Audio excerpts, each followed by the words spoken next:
Ipinahamak ni Donald Trump ang Israel at isinuko ang ating interes sa Iran deal ayon sa maraming opisyal ng Israel. Nang sumabak si Benjamin Netanyahu sa digmaan kasama si Trump, iba ang inaasahan niyang magiging katapusan nito. Mula simula, malinaw niyang sinabi na naniniwala siyang kaya ng digmaang ito na magdulot ng pagpapalit ng rehimen sa Tehran. O kahit paano, mawala ng Iran hindi lang ng nuclear program, kundi pati ng kapasidad nito sa misil at sumuporta sa proxy forces sa gitnang silangan. Nakuha ni Netanyahu ang isang kasunduang tinawag ng kanyang mga kasamahan na mapait na lunas. At ang reaksyon ng Israel sa pag-anunsyo ng kasunduan ng US sa Iran ay halos galit na galit. At pag-usapan natin ngayon ang reaksyon na naririnig sa Israel tungkol sa nalalapit na paglagda ng kasunduan sa pagitan ng US at Iran. Ako si Alexei Pechi. Bago tayo magsimula, hinihiling ko sa inyo na mag-subscribe sa channel, mag-like at mag-iwan ng kahit anong komento. Kaya, ang formula na kumakalat ngayon sa lahat ng mga headline ay mula sa mga mataas na opisyal ng Israel na tinutukoy ng portal na iNet. Literal, maikli at matindi, pinahamak tayo ni Trump. Isa sa mga nakausap ng pahayagang Israeli ay hindi itinago ang laki ng sama ng loob at sinabi at ito ay isang sipi, pinahamak tayo ni Trump. Tayo ang nagdusa. Wala na tayong alam o magawa para baguhin ang nangyayari. Shocked kami. Biglang natuklasan ng Israel na ang Amerikanong presidente ay nakikipag-usap na sa kahit sino. Sa Iran, sa Pakistan, sa Qatar, sa Turkey, pinupuri pa nga ang leader ng Iran na si Mahdi Majtaba Khamenei, pero hindi siya nakikipag-usap, hindi siya nakikipagbayalogo ng maayos sa Israel.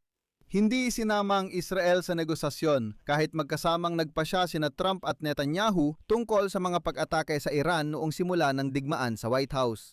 Bakit galit ang Israel ngayon? Una, hindi nito maimpluwensyahan ang nilalaman na magiging kasunduang pangkapayapaan.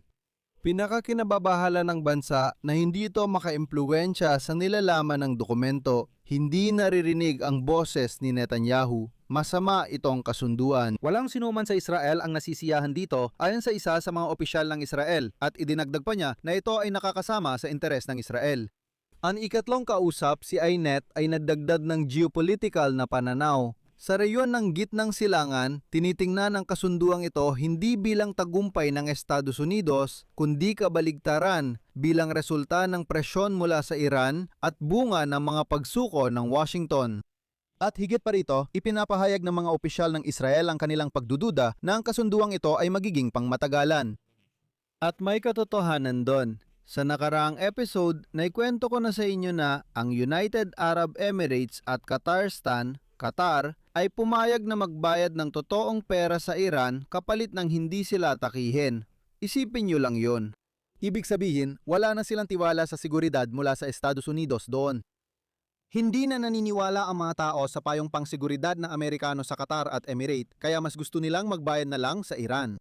Dito mahalagang maunawaan ang lalim ng pagbabago. Matagal ng pangunahing kaalyado ni Trump ng Israel laban sa Iran. Pareho silang may iisang pananaw at taya sa banta ng Iran. Umalis siya sa kasunduang nuklear ni Barack Obama at nagpatupad ng pinakamataas na presyon laban sa Iran at iba pa. Sa Israel, halos sinasamba si Donald Trump at tinuturing na napakastig na kaalyado di gaya ni Joe Biden.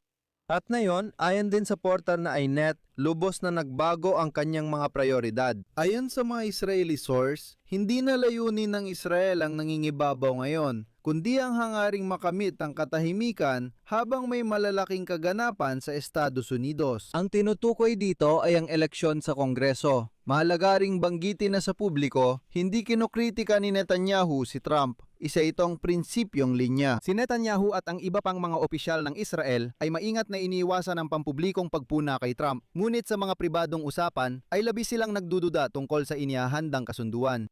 Malinaw at tiyak ang kanilang pangunahing takot.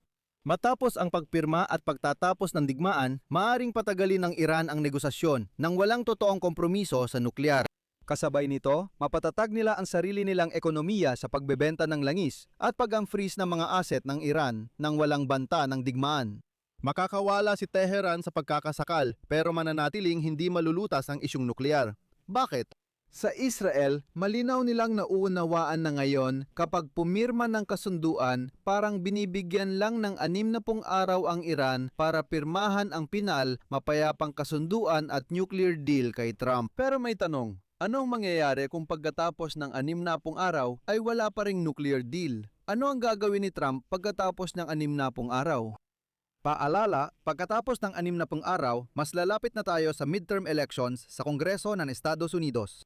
Kaya pagkatapos ng 60 araw kung walang kasunduan, malamang na ipagpapatuloy ni Trump ang mga susunod pang 60 araw tapos dagdag pa ng 60 araw at paulit-ulit pa. Ipapaalala ko na matagal nang nakipag-usap ang Iran tungkol sa nuclear negotiations sa dalawang administrasyon ni na Biden at Trump, ngunit walang napagkasunduan. Kaya ano ang pipigil sa kanila na ulitin ito ngayon? Mahalaga rito ang pagtanggal ng sanksyon at pagpapalaya ng nakapirming asset. Paano naman napunta si Netanyahu sa labas ng usapan tungkol sa pagbuo ng kasunduan? Nakakahiya para sa kanya ang takbo ng mga pangyayari. Noong tumindi ang palitan ng mga pag-atake sa pagitan ng Iran, pinlano ni Netanyahu ang malawakang pag-atake sa enerhiya at infrastruktura nitong nakaraang linggo. Pero pinigilan siya ni Trump sa huling sandali. Ayon sa mga Amerikanong source, halos hindi na nasali sa proseso ang punong ministro ng Israel at tumatawag siya sa mga kaalyado sa Washington para humingi ng impormasyon tungkol sa negosasyon ni Trump. Hindi na siya binibigyan ni Trump ng impormasyon. Nagulat si Netanyahu sa post ni Donald Trump sa Truth Social noong Huwebes tungkol sa kasunduan. Nang tumawag si Trump sa kanya makalipas ang 1 oras at sinabi na ito ng mismong kasunduan, isang napakagandang kasunduan at panahon na para tapusin ang digmaan na ito, hindi na tumutol o nakipantalo si Netanyahu. Sabi ng opisyal ng Amerika ayon sa Axios, alam ni Netanyahu na hindi na niya mapipigilan ang pagpirma. At dito, may kasaysayan ng kwentong ito na nagpapaliwanag kung bakit mainit ang sitwasyon.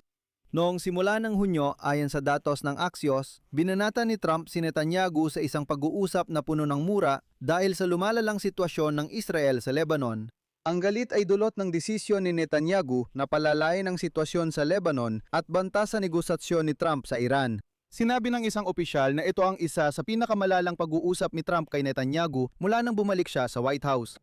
Kinumpirma ni Trump na nainis siya sa tuloy-tuloy na pag-atake ng Israel sa Lebanon at inamin ang tindi ng kanyang mga pahayag. At ngayon, ang sensitibong issue para sa hinaharap ay ang Lebanon.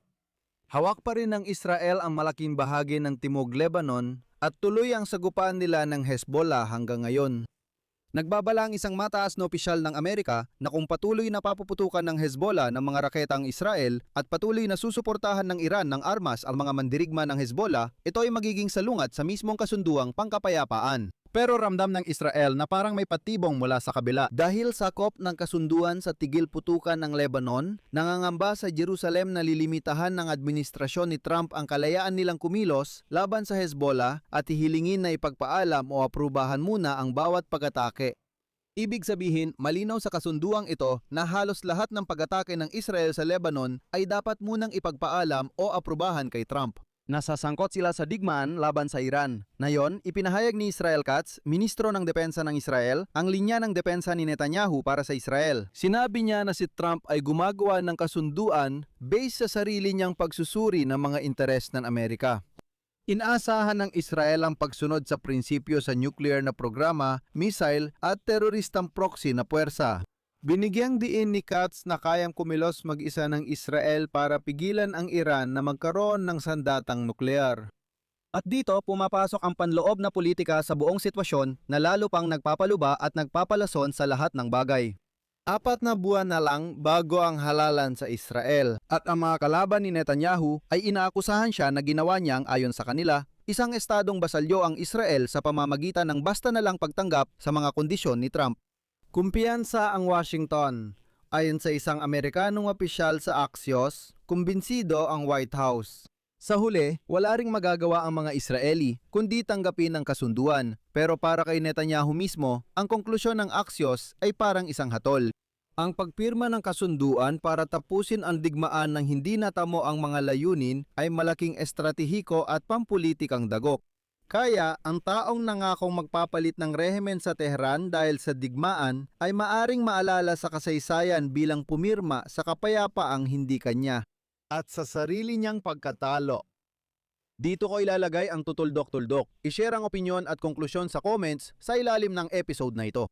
Kung nais ninyong suportahan ang YouTube channel na ito, maaari kayong mag-donate gamit ang mga link at detalye sa description. Nandun din ang Buy Me a Buy Me a Coffee, Patreon, mga link, pati na rin sa crypto wallets at mga detalye ng bangko. Sa madaling salita, kung ano ang mas maginhawa para sa inyo, pumili kayo at magiging lubos akong napapasalamat sa anumang suporta ninyo. Hanggang dito na lang, ingatan ninyo ang inyong sarili. Paalam sa lahat.